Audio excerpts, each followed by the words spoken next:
Did you campaign for an Oscar back then? I don't think I knew what the word was. Politicians campaign. Right. Yeah. No, I mean, it was just different, you know. She was the last person Hitchcock expected to cast in North by Northwest. At 34, they said she was too old, too innocent, not blonde enough.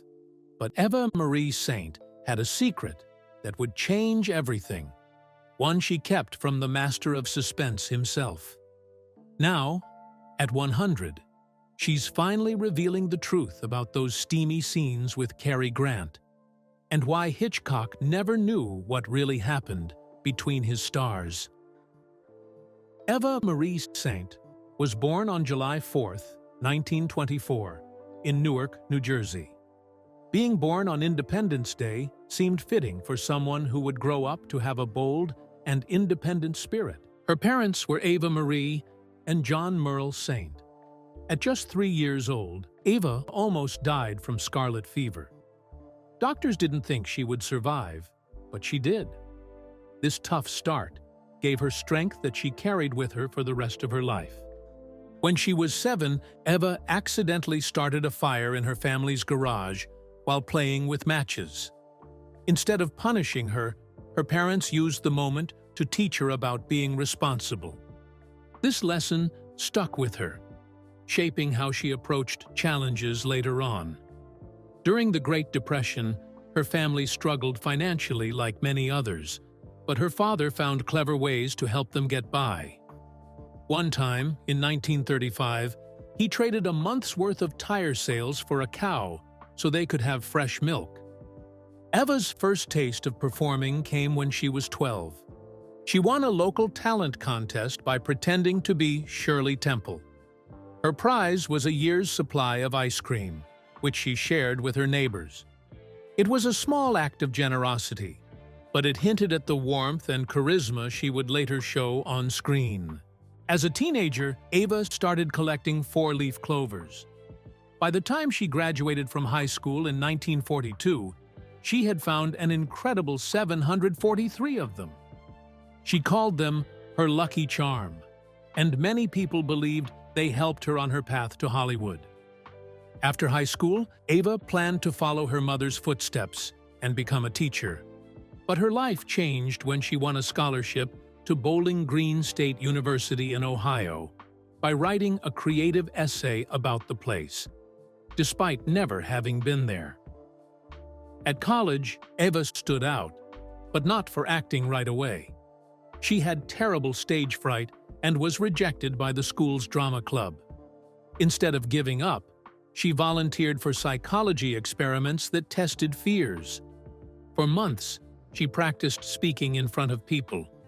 Eventually, she grew confident enough to speak in a big campus debate, which caught the attention of one of her professors. He encouraged her to audition for a school play. Nervous but determined, Eva auditioned while wearing a blindfold. To everyone's surprise, she nailed it and got the role. This marked the start of her acting journey. During her time at Bowling Green, Eva acted in 12 productions and even organized a 24-hour Shakespeare performance to raise money for war bonds during World War II. The event raised $3,000 and got her a mention from Eleanor Roosevelt. By the time she graduated in 1946, Eva had conquered her fear of performing and found her passion for acting. After graduating, Eva made a bold decision to skip a safe teaching job in her hometown. Instead, she moved to New York City with just $40 and a dream of becoming an actress. Her first job there was unusual. She worked as a human mannequin in a store window, standing still for hours. One day, a talent scout noticed her and gave her a small modeling job for a toothpaste ad. But acting success didn't come quickly. Eva was rejected from 47 auditions. At her lowest point, she sneaked into NBC studios pretending to be an employee. A producer noticed her confidence and gave her a real job, starting her television career. Eva's first time on TV came in 1948, on a show where she demonstrated how television sets worked. Later that year, she got her first acting role on a radio soap opera called A Woman's Life. Despite challenges like losing her voice minutes before going on air, Eva quickly became known for her ability to play many types of characters. She worked on several radio shows, sometimes switching between roles as a teenager, detective, and even a talking horse, all in one day. In 1953, Eva got her big break in the Broadway play The Trip to Bountiful. She was originally the understudy, but the lead actress got sick. With only 24 hours to prepare, Eva stepped into the role and delivered an incredible performance. Critics loved her, and she won an award for Best Newcomer. During one performance, famous director Elia Kazan saw her on stage and invited her to audition for his next film. This led to Eva being cast in On the Waterfront in 1954, a role that won her an Academy Award. Eva Marie Saint's journey to On the Waterfront started with a tough casting process in late 1953. Director Elia Kazan and producer Sam Spiegel were searching for the perfect actress to play Edie Doyle. She needed to seem innocent, but strong. Many actresses auditioned, starting on October 3rd, including famous names like Elizabeth Montgomery and Claire Trevor. On November 12th, Eva, who didn't have film experience, gave her first audition. Kazan noticed how natural she was and how deeply she could express emotions. But Elizabeth Montgomery's audition on November 20th was also impressive, and she became one of the top choices alongside Eva. It was on December 5th that things became clearer. Kazan decided to test both actresses with Marlon Brando, who was already a huge star. The test was crucial because the chemistry between Edie and Brando's character, Terry, had to feel real. During the screen test, they acted out the glove scene. In this moment, Edie drops her glove and Terry picks it up. Eva performed with such honesty that it stood out. She later said she was nervous acting with Brando, but something just clicked when they did the scene together. By December 18th, Kazan and Spiegel made their final decision. Eva got the role, which surprised many because she wasn't a big name. Her $7,500 salary for the film was much lower than what a star would have earned. But for Eva, it was life-changing. When filming began on November 17, 1954, in Hoboken, New Jersey, it was freezing cold.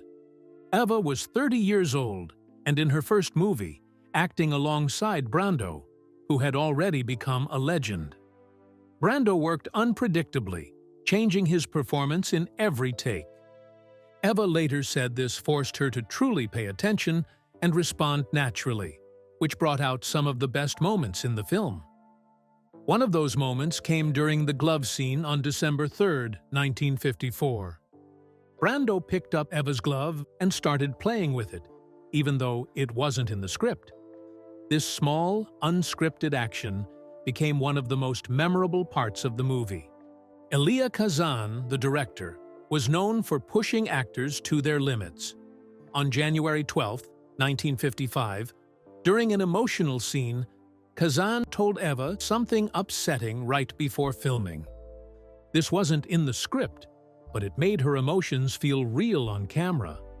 Kazan also spent days rehearsing key scenes, like the one on February 8, 1955, where Terry confronts the corrupt union boss. Kazan wanted every detail perfect, and the work paid off with unforgettable performances. The production faced many problems, but also had amazing moments of creativity. Filming in Hoboken was difficult because of the freezing winter, with temperatures often below 20 degrees Fahrenheit. On December 12th, some of the cameras froze while filming on the docks. Boris Kaufman, the cinematographer, used vodka to unfreeze them, which allowed them to keep shooting. His creative problem-solving gave the movie its raw and gritty look. On January 3, 1955, the local longshoremen's union was upset with how unions were portrayed in the film and tried to stop production. After tense negotiations, Kazan hired 40 union workers as extras, which helped resolve the issue and added realism to the movie. The music for the film also became a triumph. On February 2, 1955, Kazan asked Leonard Bernstein to create the score. Bernstein had never worked on a film before and was unsure, but after seeing a rough cut on February 10th, he agreed. In just 10 days, Bernstein wrote a haunting, powerful score that matched the emotional intensity of the movie. During editing, Gene Milford, the film's editor, added something special to the climactic scene. He used close-ups of pigeons flying away alongside shots of Brando's character. This small detail added a poetic feel that made the scene unforgettable. Eva's performance earned her the Academy Award for Best Supporting Actress. The Oscars were held on March 30, 1955, when Eva was 8 months pregnant. Her doctor advised against traveling from New York to Los Angeles, but Eva didn't want to miss this moment. She arrived in a custom-made white gown and sat in the front row with her husband. When her name was announced, Eva took a moment before walking to the stage, overwhelmed with emotion. She joked, "I may have the baby right here," which charmed everyone. Her acceptance speech was simple and heartfelt, thanking Kazan, Brando, and her husband. What most people didn't know was how close the vote had been. Years later, it was revealed that Eva won by just 3 votes. Just 9 days after her Oscar win, on April 8, 1955, she gave birth to her son, Daryl. She kept the Oscar in her hospital room, a symbol of her professional and personal triumphs. Winning the award also changed her career. Her next salary jumped to $100,000, a massive increase. Saint's role in North by Northwest came as a big surprise. Alfred Hitchcock, the director, had thought about casting famous stars like Grace Kelly or Elizabeth Taylor.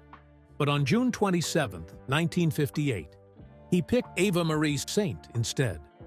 Saint was already an Oscar winner for her work in On the Waterfront in 1954, but she wasn't as famous as the others. She was 34 years old at the time, which was considered a bit old for leading roles in Hollywood. But Hitchcock saw something unique in her. He believed she could show both innocence and sensuality, which was perfect for the character of Eve Kendall. Hitchcock was very particular about how Saint looked and sounded. He was so involved that he even took her shopping at Bergdorf Goodman in New York on July 14, 1958. He chose all her outfits himself, spending $50,000 on designer clothes, which would be worth over $450,000 today. He didn't stop there. He worked on her voice, too, making her practice for hours every day to lower her pitch and sound more seductive. This change was so drastic that when her husband heard her voice on set, he was shocked and said, "What have they done to you?" Working with her co-stars Cary Grant and James Mason wasn't always easy. Cary Grant, who was known for being a perfectionist, wasn't sure Saint was the right choice at first. But when they started filming, their chemistry was undeniable. One scene on a train was so charged with tension that they had to film it multiple times, leaving the crew both entertained and a little embarrassed. James Mason, who played the villain, was also skeptical at first. But by the end of filming, he admitted that Saint's performance was incredible and called it revelatory. Even Hitchcock, who rarely gave such praise, said Saint's role as Eve Kendall was the perfect example of a Hitchcock heroine. One of the most famous parts of the movie is the Mount Rushmore chase scene, but it caused a lot of trouble. On August 17, 1958, Hitchcock told a South Dakota newspaper about his plan to show a thrilling chase on the faces of the presidents, with Cary Grant hanging onto Lincoln's eyebrows. This upset the National Park Service, which had initially allowed filming. On September 3, 1958, They changed their mind and refused to let the movie shoot there. They worried it would disrespect the monument. MGM, the studio behind the movie, had to scramble for a solution, while the government warned them not to show any violence near the monument. Hitchcock found a way to get what he wanted. On October 1, 1958, his team secretly went to Mount Rushmore and took detailed photos of the monument by lowering themselves down the faces of the presidents with cables. They used these photos to create realistic backdrops for the studio scenes. Still, there was confusion. On November 12, 1958, Variety reported that the chase had been filmed on the actual monument, which wasn't true. People were angry, and Hitchcock had to publicly explain on November 20th that the scene was shot in a studio. When the movie came out on July 28, 1959, the controversy continued. The effects were so realistic that many people believed the chase was filmed on Mount Rushmore. Some groups even called for a boycott of the movie. Things got worse when, in August 1959, some fans tried to recreate the chase on the monument itself. They were arrested, and the National Park Service tightened security around the area. By September 2, 1959, the U.S. government was so upset that they demanded MGM remove any mention of their cooperation from the movie credits. Even with all the drama, the Mount Rushmore scene became one of the most iconic moments in film history. It showed Hitchcock's brilliance and how far he was willing to go to create something unforgettable. Eva Marie Saint played a special role in Alfred Hitchcock's North by Northwest. She was one of the famous Hitchcock blondes, but she wasn't like the others. When she got the role in 1959, she was 35 years old, older than most actresses Hitchcock cast in his films. This made her stand out, as he usually picked younger women. Before this, Saint was known for her good girl image, especially after winning an Oscar for On the Waterfront in 1954. But in North by Northwest, she played Eve Kendall, a character who was elegant, mysterious, and much more complex than her earlier roles. Hitchcock saw something different in Saint. He believed she could play a character with hidden depths and sophistication. He was very involved in shaping her role, even taking her to Bergdorf Goodman in New York City to pick out her character's wardrobe. This wasn't unusual for him. Hitchcock liked to control every detail about his leading ladies. But Saint didn't see it as controlling. She thought it was part of the creative process. He also gave her clear instructions, like speaking in a lower voice, using fewer hand gestures, and looking directly into Cary Grant's eyes. Saint followed these directions, and they helped her bring a sense of mystery and allure to her character. In the movie, Saint's Eve Kendall was different from the typical Hitchcock blonde. She brought maturity and intelligence to the role, which matched Cary Grant's charm perfectly. Their chemistry made the movie unforgettable. Critics loved her performance, saying she balanced sophistication with vulnerability. This earned her a BAFTA nomination for Best Foreign Actress. Her role added something unique to the film, making it one of Hitchcock's best works. Hitchcock was famous for being controlling with his actresses, and not everyone had a good experience working with him. Some, like Tippi Hedren, went through terrible situations. In The Birds, Hedren was promised mechanical birds for a scene, but was shocked when real birds were tied to her clothes instead. They were thrown at her for days during filming, and she was pecked in the face, barely missing her eye. This left her exhausted and traumatized. Stories like this show how far Hitchcock would go to get the performance he wanted, often at the expense of his actress's well-being. Hitchcock's behavior went beyond the set. He tried to control his actresses' personal lives too. For example, he sent food to Grace Kelly's house because he thought she wasn't eating the right things. He even tried to interfere in her engagement to Prince Rainier of Monaco, but not every actress had the same experience. Saint's time with Hitchcock was much more positive. She appreciated his guidance and felt that his attention to detail made her performance better. She didn't see his involvement, like choosing her wardrobe. Saint often talked about how much she enjoyed working with Hitchcock. She said he was funny, warm, and respectful. She was excited that he saw her as a sexy spy lady, something very different from her earlier roles. Even many years later, Saint described her time on North by Northwest as one of the best experiences of her life. She felt his specific instructions, like how to speak and move, helped her create the perfect character for the film. The idea of the Hitchcock blonde has influenced movies for decades. Actresses like Saint, Grace Kelly, and Tippi Hedren defined this character type: cool, elegant, and full of mystery. Directors like Brian De Palma and David Lynch have created characters inspired by Hitchcock's blondes. Modern roles, like Sharon Stone's in Basic Instinct, show how this archetype has evolved over time. Even in fashion, the style of Hitchcock's blondes continues to inspire designers.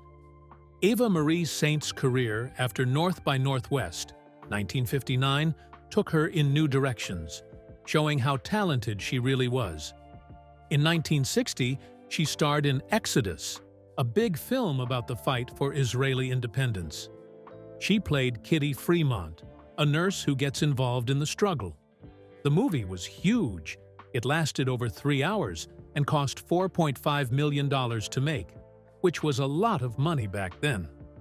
Saint acted alongside Paul Newman, and even though he was a big star, she managed to shine just as brightly. The movie was filmed in hot and difficult conditions in Israel and Cyprus, with temperatures over 100 degrees Fahrenheit. In one scene, she acted through real explosions, showing how dedicated she was.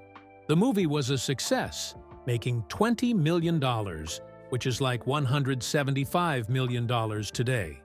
It proved Saint wasn't just Hitchcock's leading lady. She could do much more. 5 years later, in 1965, she showed her funny side in The Russians Are Coming. The Russians Are Coming. This movie was about a Soviet submarine getting stuck near a small New England town, causing chaos. Saint played Elspeth Whitaker, a calm wife trying to keep things under control. It was different from her serious roles, and she proved she could do comedy too. She even did her own stunts, like jumping out of a second-story window. The movie was a big hit and got 4 Oscar nominations. Critics loved her performance, saying she was funny and charming. This role helped her show people she could take on all kinds of characters, not just dramatic ones. In the 1970s, Saint decided to focus on TV. This was a smart move because it brought her fresh opportunities. One of her first big TV roles was in The First Woman President, 1974, where she played Edith Wilson, the wife of President Woodrow Wilson. After he had a stroke, her character secretly took over running the country. This introduced her to younger audiences and showed her range as an actress. In 1977, she starred in the miniseries How the West Was Won. She played Kate McCahan, a pioneer woman dealing with the tough life on the frontier. Even though she was 53, Saint did her own stunts, like horseback riding and river crossings. She worked so hard that she even got hurt during a scene where she fell off a horse. Later, in the 1980s, she appeared in the popular show Moonlighting, playing the mother of Sybil Shepherd's character. One scene, where she delivered a 6-minute speech in one take, got her a standing ovation from the crew. Over the years, she appeared in more than 30 TV roles, proving she could adapt to new formats and stay relevant. In 1990, Saint's work paid off in a big way. She won an Emmy for her role in People Like Us, a miniseries about high society life in New York. She played Lil Altimus, a rich socialite, and had to act as the character aged from a young woman to an old lady. She spent hours in makeup every day and even worked with a coach to perfect the accent of the time. The miniseries was a big hit, with over 20 million people watching each episode. Critics loved her performance, calling it subtle and powerful. After being nominated 5 times for an Emmy before, Saint joked in her speech that good things come to those who wait and wait and wait. The win came 36 years after her Oscar for On the Waterfront, making her one of the few actors to win both awards. This Emmy brought her more attention and offers, but Saint stayed picky, choosing only the best projects. Even in her 90s, Saint kept working. In 2014, at 89 years old, she acted in Winter's Tale. She played an older version of a character and worked hard to match the younger actress's style. The movie was filmed during a freezing New York winter, but Saint refused to use a stand-in, even for tough scenes. Critics praised her for adding emotional weight to the film.